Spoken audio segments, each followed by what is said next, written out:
esse mês deste tema, eu tenho mais uma palavra aqui para os irmãos nesta direção, e eu peço que acompanhem atentamente.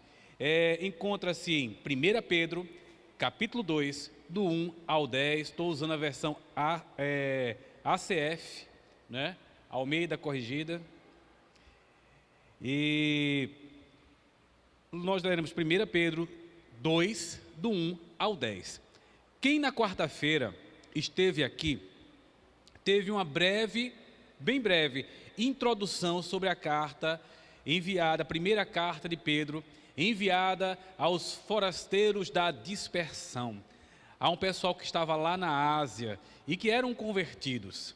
E quem esteve aqui na quarta-feira vai conseguir compreender melhor a mensagem de hoje, porque na quarta-feira nós estudamos o capítulo 1, do versículo 3 ao versículo 9. Então, vamos ler aqui. Deixando, pois, toda malícia e todo engano e fingimentos e invejas e todas as murmurações, desejai afetuosamente, como meninos novamente nascidos, o leite racional, não falsificado, para que por ele vades crescendo. Se é que já provastes que o Senhor é benigno, e chegando-vos para ele, pedra viva, reprovada, na verdade, pelos homens, mas para com Deus, eleita e preciosa. Vós também, como pedras vivas, sois edificados casa espiritual e sacerdócio santo, para oferecer sacrifícios espirituais agradáveis a Deus por Jesus Cristo. Por isso, também na Escritura se contém: eis que ponho em Sião a pedra principal de esquina, eleita e preciosa, e quem nela crer não será confundido. E assim para vós, os que credes, é preciosa, mas para os rebeldes, pedra que os edificadores reprovaram. Essa foi a principal de esquina, e uma pedra de tropeço e rocha de escândalo para aqueles que tropeçam na palavra, sendo desobedientes, para o que também foram destinados. Mas vós sois a geração eleita. Vamos ler esse versículo junto, gente? Mas vós sois a geração eleita, o sacerdócio real, a nação santa, o povo adquirido, para que anuncieis as virtudes daquele que vos chamou das trevas para a sua maravilhosa luz. Aleluia! Vós que em outro tempo não ereis povo, mas agora sois povo de Deus, que não tinhais alcançado misericórdia, mas agora alcançastes misericórdia.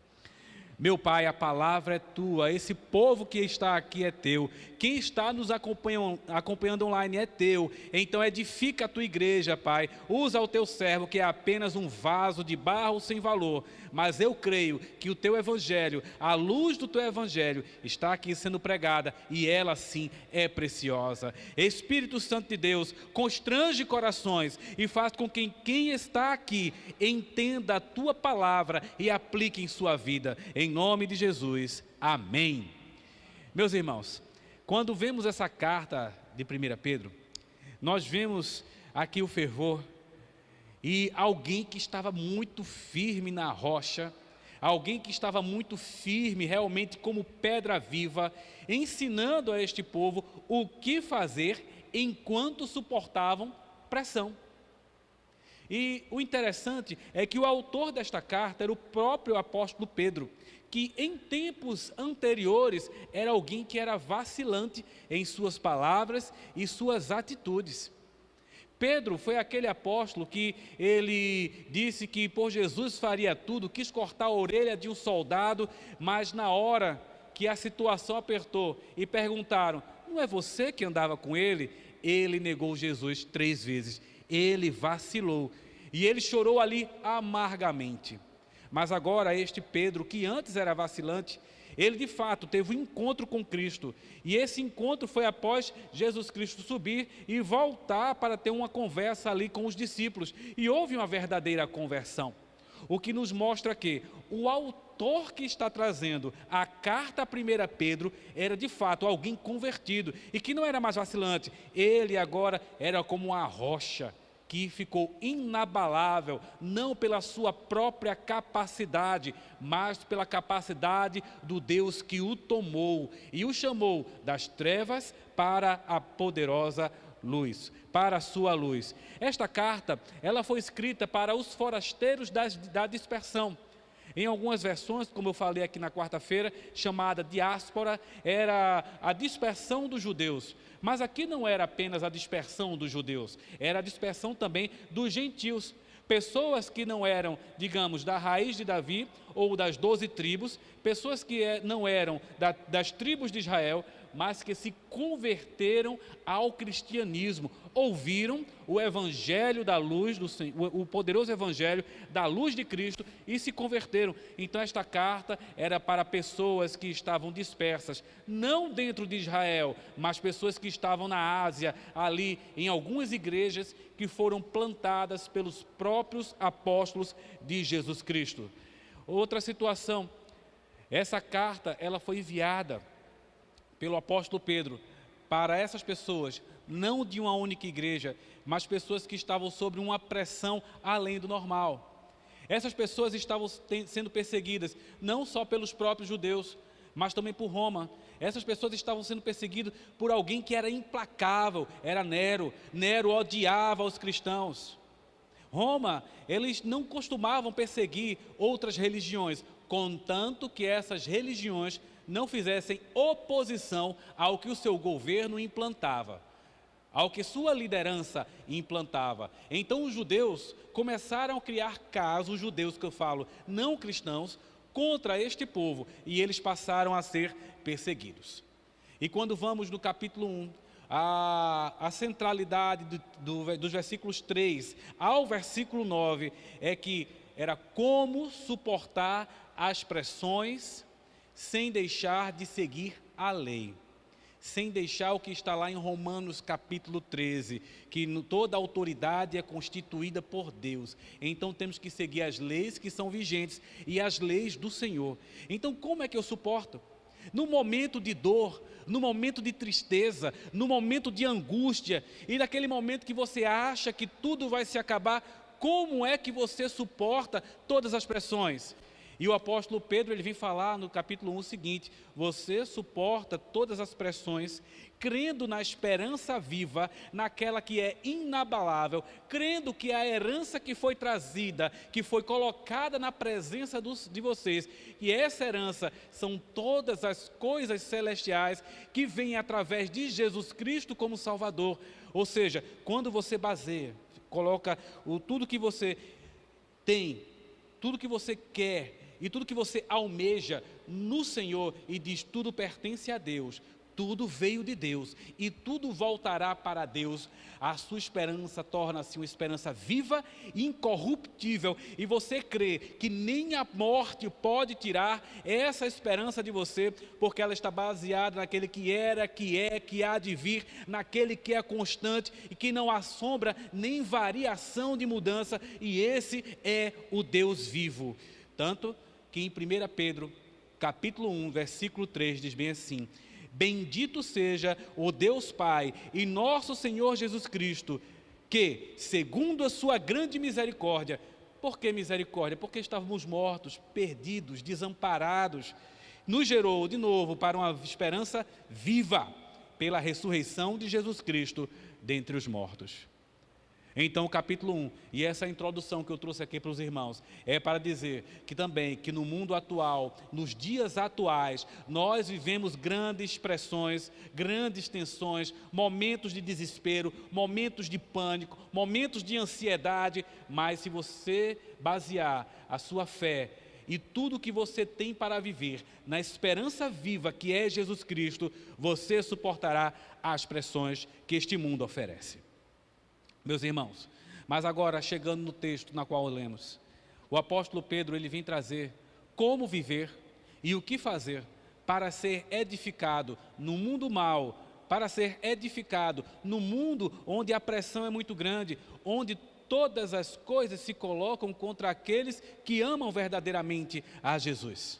E ele já começa o texto dizendo o seguinte: deixando, pois, toda malícia, ou seja, em algumas versões tem, deixando, pois, todo dolo e todo engano e fingimentos e inveja e todas as murmurações. Ele está falando aqui de uma roupagem. Agora que vocês encontraram a esperança viva, para que por essa esperança viva, que é Jesus Cristo, para que essa pedra viva edifique a vida de vocês, em primeiro lugar é necessário uma mudança de roupagem. É necessário que você venha se despir de uma vida pecaminosa. É necessário agora que você deixe o trapo que você veste, que mostra a sujeira do lamaçal do pecado que você veio para trás, e comece a viver uma vida diferente. É necessário agora que você vista roupas limpas, trazidas por Jesus Cristo, roupas limpas que expressam a glória de Deus. Ou seja, ele faz aí uma menção a nos despirmos dos nossos pecados, da nossa forma vazia e insensata de viver, para viver o novo. E quando ele diz, deixai pois toda malícia, em algumas versões dos irmãos aqui, dolo, ele está dizendo bem assim, não é que a partir de agora vocês não erram mais, mas o dolo vem da intenção do erro.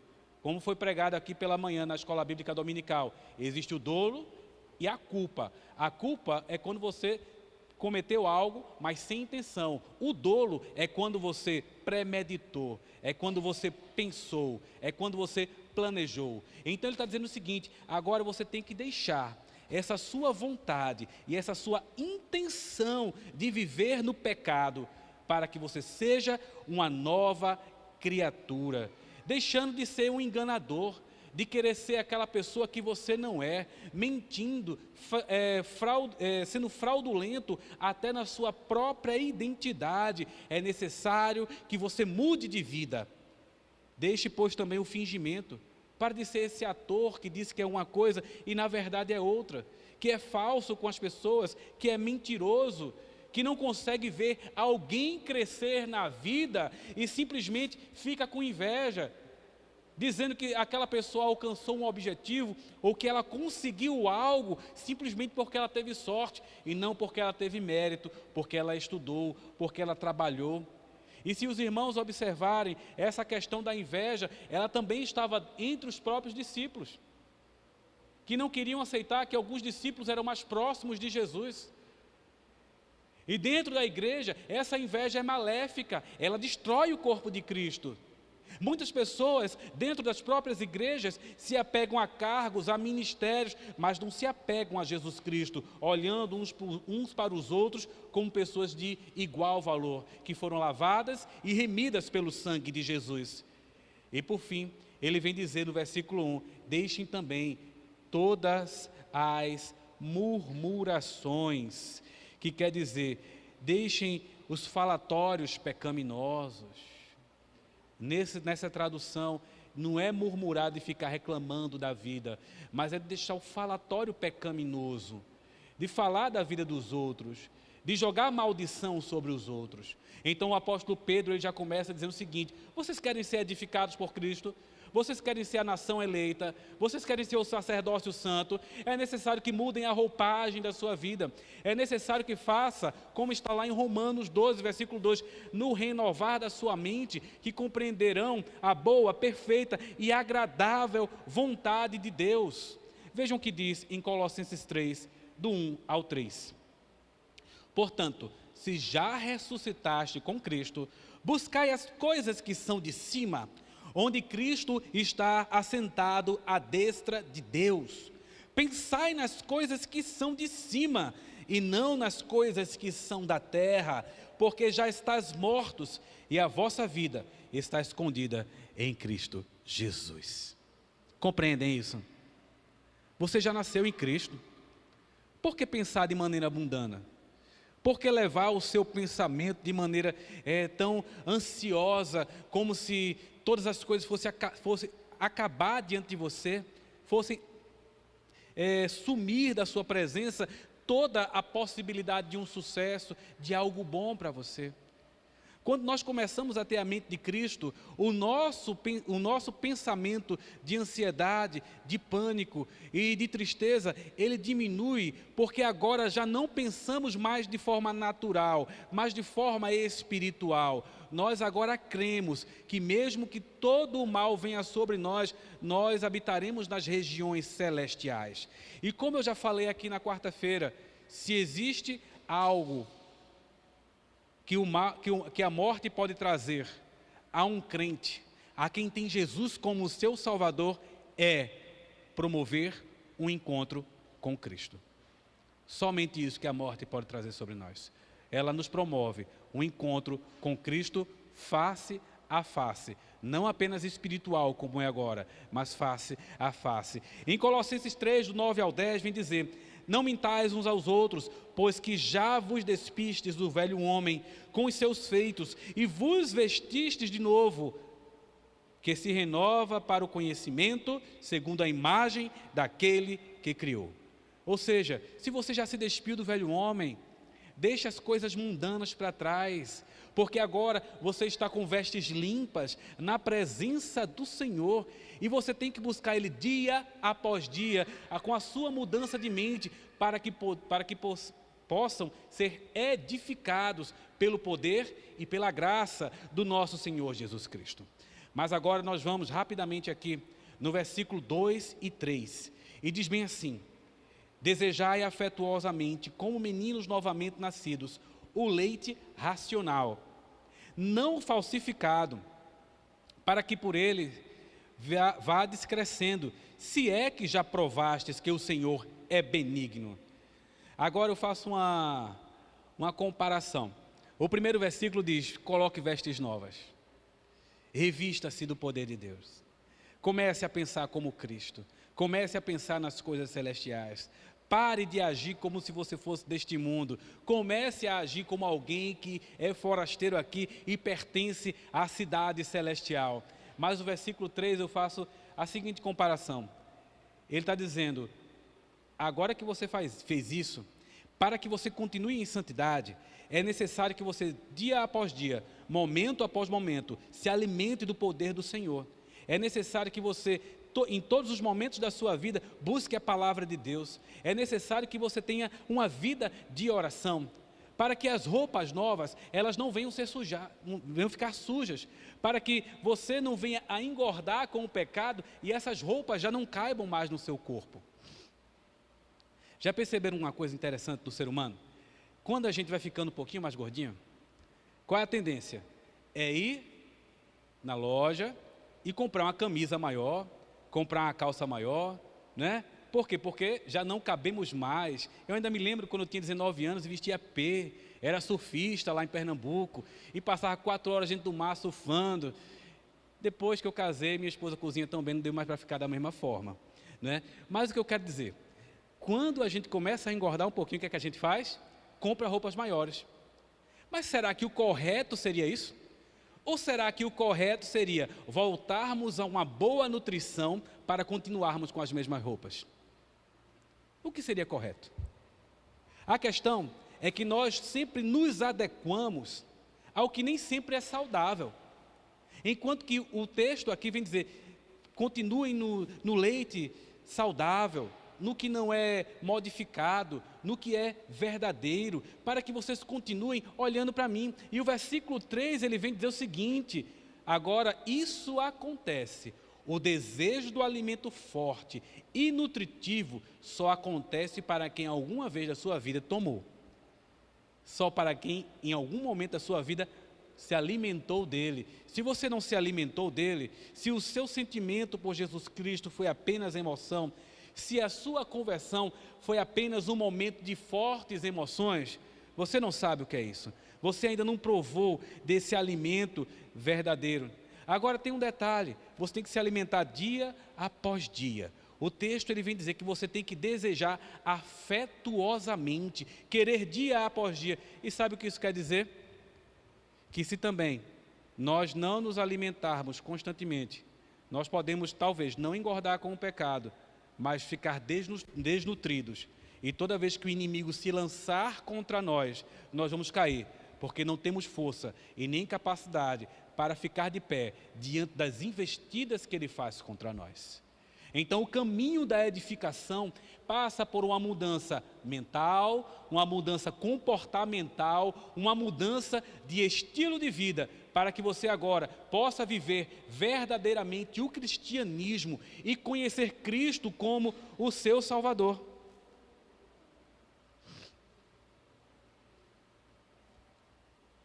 E então ele já passa aqui, depois de falar sobre essa mudança de comportamento, de mente, essa mudança de hábito, essa mudança de costumes, ele já vem para o versículo 4 e diz: e chegando-vos, pois, para ele, pedra viva, reprovada, na verdade, pelos homens, mas para com Deus, eleita e preciosa. Ele agora faz uma conexão. Agora que você deixou isso para trás, é possível, sim. Agora que você se arrependeu dos seus maus caminhos e desejou viver uma nova vida, agora que você deixou isso para trás, sim, é possível você reconhecer a pedra viva que é Jesus Cristo. É possível você compreender quem é Ele. Em alguns textos, em algumas traduções, vem trazer assim, pedra vivente. E aí é uma questão também, como na semana passada tivemos uma questão paradoxal aqui, também é uma questão paradoxal, porque pedra, ela não é ser vivente, ela não é vegetal, ela não é um ser humano que pensa, que fala, que come, né, que se relaciona, é um mineral, não tem vida, foi sedimentado, juntou com o tempo ali, criou aquela rocha firme, forte, que é difícil de quebrar, que é difícil de destruir. E ele vem trazer agora, Cristo é essa pedra viva. Então se acheguem a Ele, cheguem junto dEle. E agora ele está trazendo essa conexão. Precisamos nos aproximar de Cristo constantemente, e isso é um ato de fé, crer que Jesus veio em carne, viveu neste mundo, habitou entre nós, crer que nele, pelo entendimento do Espírito, e que o Pai nos deu a revelação dele. Crer que essa pedra é viva, por quê? Qual é a alusão da pedra? Algo inabalável. Quando ele vai falar no texto, nos evangelhos, sobre a construção da casa, ele diz para construir a casa onde? Sobre uma rocha. Porque ficará segura, virá o vento, virão as tempestades, e esta casa não cairá. Então, por que viva? Porque Cristo, Ele é absoluto e Ele é vivo, Ele é inabalável, Cristo é indestrutível, Cristo é a esperança viva, Cristo é aquele que nos trouxe a oportunidade de um dia habitar com Ele nos céus, e Cristo é aquele que nos deu a vida que Satanás não pode tomar, e é por isso que nós somos nação eleita, porque nós fomos tirados, não fazemos parte desse mundo, mas espiritualmente, eu e você que tem Jesus no coração, sabe para onde vai. Então apenas Cristo pode nos edificar, apenas Cristo pode nos transformar, porque nele não há variação, nele não há mudança, nele não há troca de entendimento. Cristo, ele não baseia o comportamento dele e as atitudes, o nosso Senhor não fica baseando o comportamento dele e as promessas dele de acordo com a nossa variação de comportamento. Ele é. Tanto que as promessas do Senhor e o que o Senhor tem para nós não é fiel a nós, é fiel à palavra. A palavra dele vai se cumprir, independente do que você faça, independente do que você seja, independente do que você busca, a palavra do Senhor vai se cumprir. E ele trazendo aqui de forma um pouco mais prática para os irmãos compreenderem, Mateus 16, do 16 ao 18. E Simão Pedro, respondendo, disse: Tu és o Cristo, o Filho do Deus vivo. Olha a resposta de Jesus.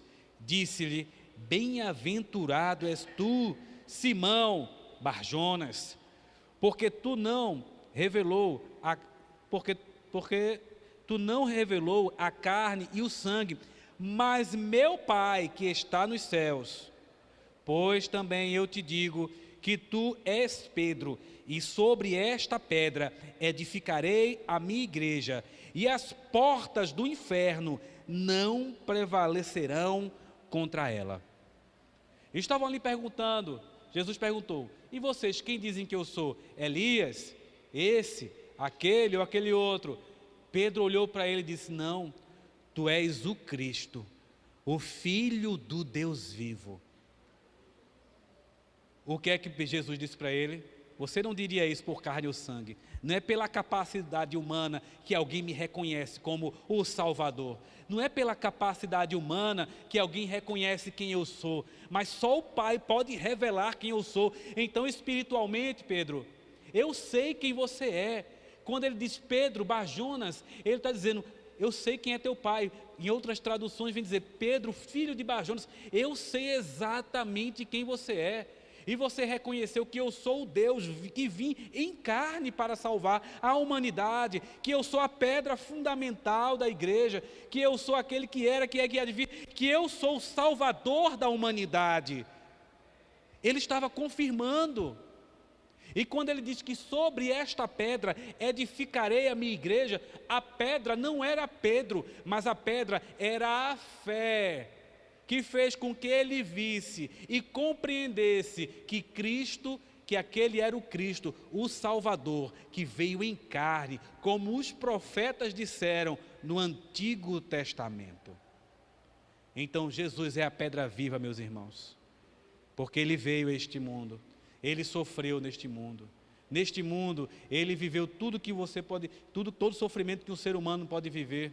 Depois que ele foi crucificado e ali morreu, ao terceiro dia ele ressuscitou, e por isso que ele é a pedra viva, absoluta e sem variação. Ele é a pedra vivente, é aquele que nos ilumina, ele é o caminho, a verdade e a vida, que nos leva direto ao Pai. Então é essa pedra viva que nos faz ser edificado dia após dia, através da nossa comunhão com Ele. Jesus, quando veio a esse mundo, quando ele veio e se tornou a pedra vivente, ele rompeu não só o mundo físico, mas Jesus também rompeu o mundo espiritual, o físico. Observem, estamos no ano de 2024. Então significa que há 2024 anos o quê? Jesus ressuscitou. Interessante que a vinda de Jesus a esse mundo foi tão importante que até a contagem do tempo mudou. Ela zerou. Temos os anos antes de Cristo e os anos depois de Cristo. Ele alterou tudo, a cronologia, ele alterou todas as coisas. Gente, até as religiões que não têm Cristo como Salvador, veja, nós temos aí algumas filosofias, como Rosa Cruz, que diz que Jesus foi um grande avatar. Os espíritas dizem que Jesus era alguém avançado, além do seu tempo. E todas as religiões reconhecem que Jesus veio. Os muçulmanos reconhecem Jesus como alguém que foi importante nesse mundo. Mas nada disso adianta. Nós temos que reconhecê-lo de fato como o nosso Salvador, como alguém que veio a esse mundo. Jesus rompeu todas as coisas e barreiras do mundo físico. E no mundo espiritual? No mundo espiritual, nós temos agora liberdade para ir direto ao Pai.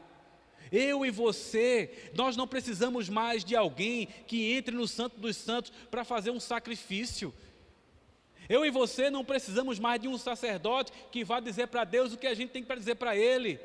Hoje, se nesse exato momento, aí onde você está sentado, ou na sua casa, você orar, Deus estará recebendo as suas orações, se em nome de Jesus Cristo você selar suas orações. Houve um rompimento completo. É por isso que Ele é a pedra viva, a absoluta, que transformou o mundo físico e o mundo natural. Tem um teólogo chamado Homer, que ele diz o seguinte: Cristo é a pedra viva no sentido de que Ele é a vida e ao mesmo tempo Ele vivifica. Ele é a pedra viva e ao mesmo tempo Ele nos vivifica, nos dando agora a passagem para o nosso próximo versículo, que ele não era apenas a pedra viva, mas ele nos vivificou para também sermos pedras vivas na construção dele. Vós também, como pedras vivas, sois edificados na casa espiritual e sacerdócio santo para oferecer sacrifícios espirituais agradáveis a Deus por Jesus Cristo. Então, meus irmãos, Ele nos vivificou e nos convidou para uma nova vida, para uma mudança, né? Então esse versículo, ele vem mostrar o seguinte: quando nós estávamos perdidos neste mundo, éramos pedras brutas, sem valor. Ele foi lá na pedreira, tirou-nos de lá, limpou essa pedra, pegou a talhadeira, deixou ela bem certinha, para poder colocar na construção dele. É por isso que nós somos a igreja do Senhor, edificada por Ele, pedras dele, porque a igreja espiritual que somos nós, é Ele quem pega cada pedrinha aqui e vai colocando em sua construção. E essa é a ideia que traz sobre comunhão.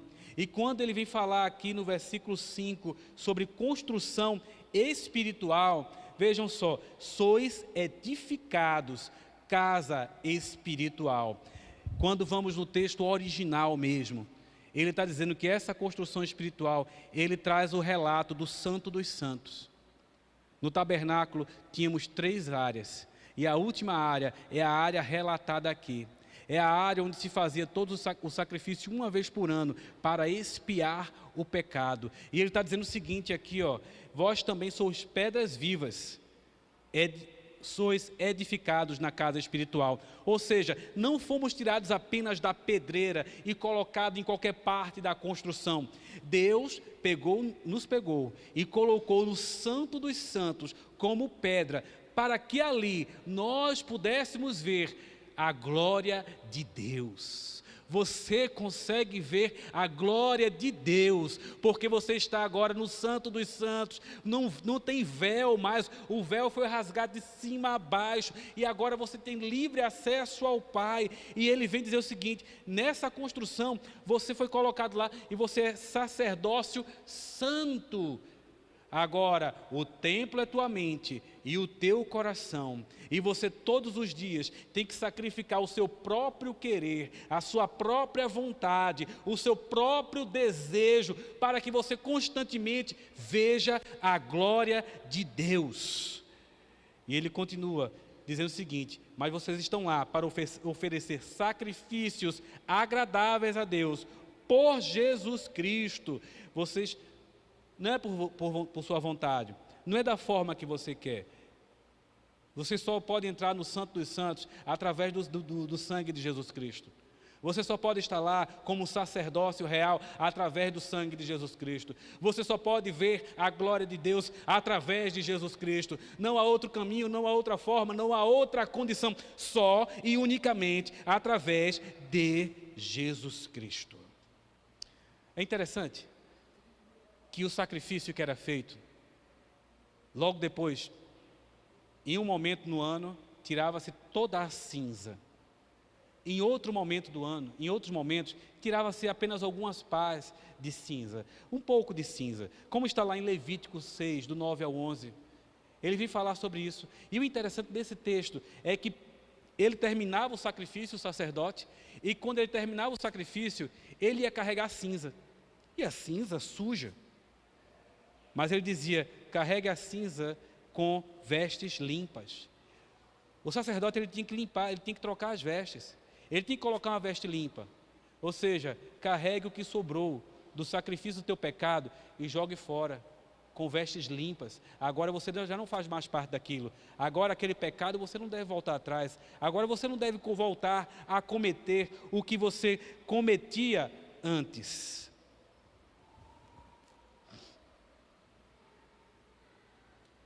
E eu acredito que os irmãos até aqui compreenderam muito bem a palavra. Eu acredito que ela está penetrando no teu coração, porque uma das minhas felicidades essa noite é saber que o Espírito Santo está aqui e ele está me constrangendo, está constrangendo você também.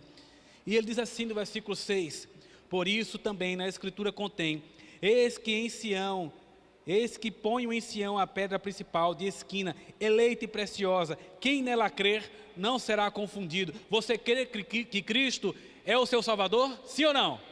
Você crer que Ele é a pedra preciosa e viva na tua vida? Se você crer, você não será confundido, porque você tem sido edificado. As suas atitudes têm sido modificadas. Você tem se alimentado dia após dia da palavra de Deus. E isso não traz confusão na tua vida. E assim, versículo 7.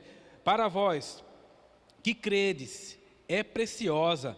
Mas para os rebeldes, a pedra que os edificadores reprovaram, essa foi a principal de esquina. Alguns reprovaram essa pedra.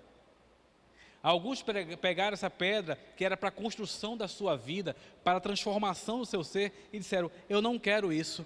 E ele fala dos judeus não cristãos, e ele fala de todo aquele que não aceitar Jesus como seu Salvador. Para mim e para você, que temos Jesus no coração, essa pedra ela é edificante, e ela tem nos direcionado aos céus. Ela tem nos direcionado a uma herança que é incorruptível, inabalável, que ninguém pode roubar. Nós já somos herdeiros de Deus, e estamos esperando apenas a conclusão de todas as coisas, para que possamos tomar posse de toda a herança. Mas para aquele que não tem Jesus no seu coração, para aquele que não o aceitou como pedra viva, para quem não direcionou e disse: eu quero esse Jesus no meu coração, para essa pedra é pedra de tropeço, rocha de escândalo, para aqueles que tropeçam na palavra, sendo desobedientes para o que também foram destinados. Ou seja, nós que temos Jesus no coração, anteriormente éramos filhos da ira.